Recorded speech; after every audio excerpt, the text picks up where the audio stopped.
ኢትዮጵያ የህዳሴ ግድብን ለመገንባት ከማንም አንድ ብር አልተቀበለችም ሲሉ ጠቅላይ ሚኒስትር አብይ አህመድ ገለጹ። የህዝብ ተወካዮች ምክር ቤት በዛሬው ዕለት መደበኛ ስብሰባውን ያካሄደ ሲሆን ከአባላቱም በምክር ቤቱ ለተገኙት ጠቅላይ ሚኒስትር አብይ አህመድ ምላሽና ማብራሪያ የሚፈልጉ ጥያቄዎች ተነስተዋል።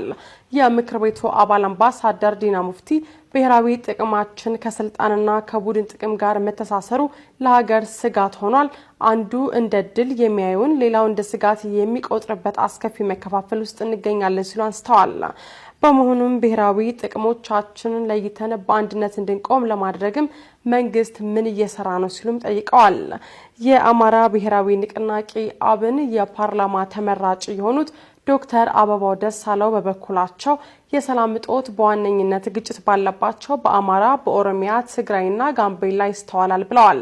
ይህንን የሰላም እጦት ለመቅረፍ በተደጋጋሚ ጊዜ የታጠቁ ኃይሎች መካከል እውነተኛ ድርድር እንዲደረግ፣ የፖለቲካ እስረኞች እንዲፈቱ፣ የንጹሃን ጥቃት እንዲቆም ላለፉት 3 ዓመታት ወትውተናል በሚል ገልጸዋል። በአማራ ክልል በጫካ ከሚንቀሳቀሱና ከመንግስት ጋርም ድርድር ካላደረጉ የታጠቁ ኃይሎች ጋር መንግስት ለምን ድርድር አያደርግም ሲሉ ጠይቀዋል። የኑሮ ውድነቱ ዝቅተኛ ገቢ ያላቸውን እየጎዳ ይገኛል። ይህ ችግር በቀጣይነት ለመፍታት ምን እየተሰራ ነው? የህዝብ ሚዲያዎች ለተፎካካሪ ፓርቲዎች የሚዲያ ሽፋን ለመስጠት ለምን አልቻሉም?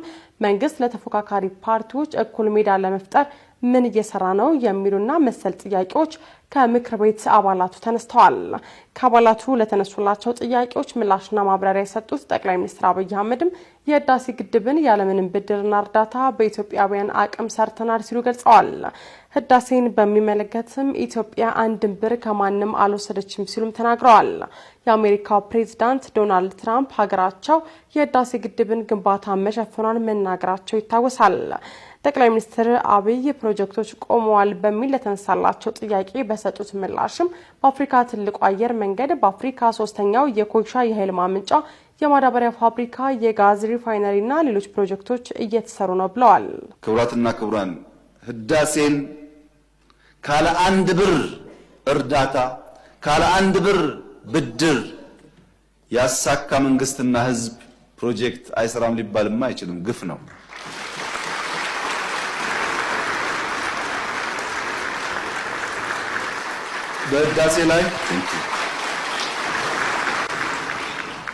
በህዳሴ ላይ አንድም ብር እርዳታ አንድም ብር ብድር ኢትዮጵያ አልወሰደችም።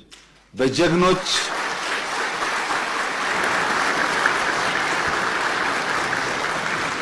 ኢትዮጵያውያን ቁርጠኛ አቋም በሀገር ውስጥም በሀገር ውጭ ያሉም ኢትዮጵያውያን በቁርጠኝነት ጨክነው በጋራ ቆመው ስለሰሩ ተመልካቾቻችን የጠቅላይ ሚኒስትር አብይ አህመድን ዝርዝር የምክር ቤት ምላሽና ማብራሪያ በምሽት የዜና ወጃችን ላይ ወደ እናንተ የምናደርስ ይሆናል።